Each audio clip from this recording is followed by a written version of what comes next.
Welcome back to the Emerald Knight, Part 28, Drooling Hound. I wanted to carry over the dramatic language and imagery from Part 27 with Eranthis and bring it on over into this section with the knight and what's going on with her. I felt that it was appropriate to do so. And it just... I felt that it was wrong even to not do so. It's only fair. But yes, I wanted to carry that over. Eranthis has her snake, and the knight has her dog. Which, funny thing about the dog, why I chose dog instead of like any other creature. Backtracking a little, I chose the snake for Eranthis originally pretty much because of, there's a snake involved with her, like, religion. The snake, like, consumes the moon and stuff like that. And that's where the snake imagery came from originally. It kind of morphed into its own thing, but that's originally what came to my mind in Part 27. But in Part 28 here, why I chose dog was, funnily enough, there was this, like, there was this interview that I saw once with, it was just a short tidbit, really. It wasn't like a full-on interview or documentary, but it was with James Hetfield from Metallica, and he was asked a question, something along the lines of, it was him, he was older, then he was asked this question, though, something along the lines of, what do you miss, like, the wild, like, being wild and crazy, and, that stereotype of sex, drugs, and rock and roll? And he's like, yeah, if I let it. And he used the invocation of the dog. He's like, yeah, if I choose to feed that dog. And that kind of spoke to me, especially in this part where the knight's having these desires, these burning desires that she can't quite satisfy in this moment. And that's why I chose the dog. And I play around with the imagery a little bit, like the dog having hungry stomachs and clasping around the knight's heart. And I like the play on it, in that the dog is like the master instead of the knight. Like the dog has to be the one to be disobeyed instead of the one who owns the body that the dog resides in. I thought that was pretty fun. I'll have to play around with that some more in revision and make that a lot more clear, I think. Funny also is there's a moment coming up right here. Well, I mean, this is the moment where the knight is taking her morning piss, and I just think it's a really funny image to see. I don't explicitly say it, but just to see the knight's ass just hanging out, and she's taking her piss, and she's just looking forward at this ancient altar. I think that's I think I can use the word juxtaposition here, because that's just,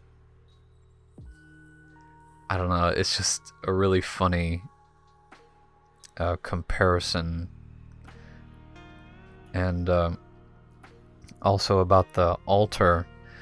Originally, I had wanted Eranthis to check out the altar and explore it and get finer details of the altar through Eranthis after she got a little more better and was conscious. But this was one of those moments where I was like, okay, I have this opportunity to expound a little bit on the altar using the knight because she's staring at it, and surely maybe she's strolled on over to it to check it out at some point. And what would she think about it? How would she interpret it rather than Eranthis? Because the thing about this altar, and I don't think I explicitly say it or communicate it well enough, is that it's just something that's there. It's not necessarily night elf related. It's just something that's there from a people that have come and gone, and it's not stated or known who they were. And the knight makes her own interpretations of that. And I like that she quickly forgets about it as she turns away from it as she's done doing her business. One thing that I've noticed in this story is that there seems to be a lot of nudity in the story so far. And I wanted to say that there's no ulterior motives behind that. Like, I don't really go into explicit detail of how their bodies are, you know what I mean? It's just, you know, this working title thing, how I'm just going as I go along, and it's like one thing leads to another, and it's like trying to play with characterization, and you know, one thing leads to another. It's like, okay, Eranthis did this, and the knight's angry. What is she gonna do? I'm gonna take your clothes. These don't belong to you anymore. And it's that sort of thing that just leads to a lot of nudity. And, yeah.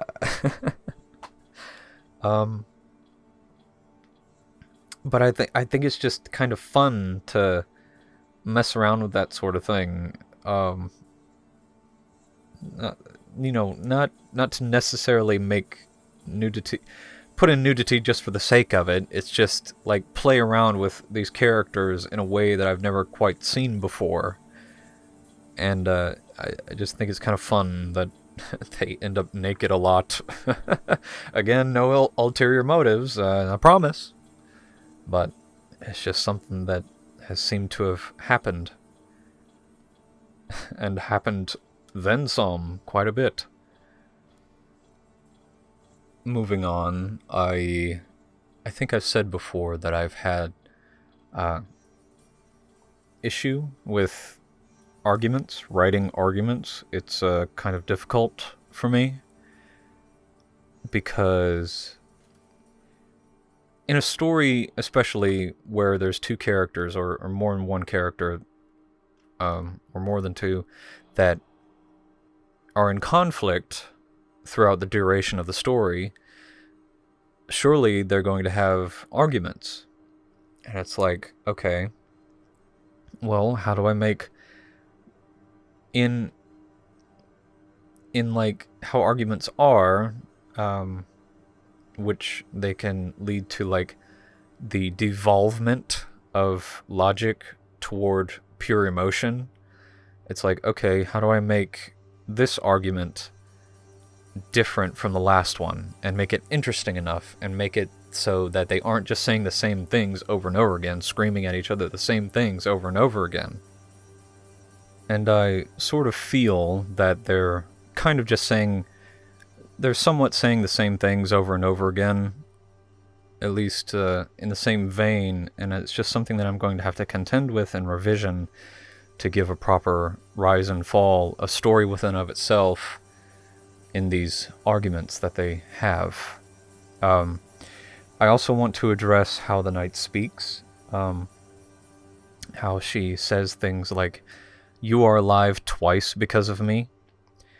And I wanted to elicit that the knight isn't fluent in the common language, English, as opposed to Eranthis, and her speech patterns are different. Like, along her travels, and she's come across other people, and she knows enough to get by, but she's never had a teacher, necessarily.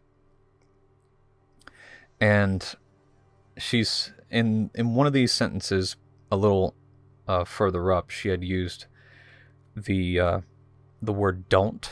Like, Eranthis uses a lot of contractions, and the knight doesn't, but she's catching on, sort of thing, even unconsciously.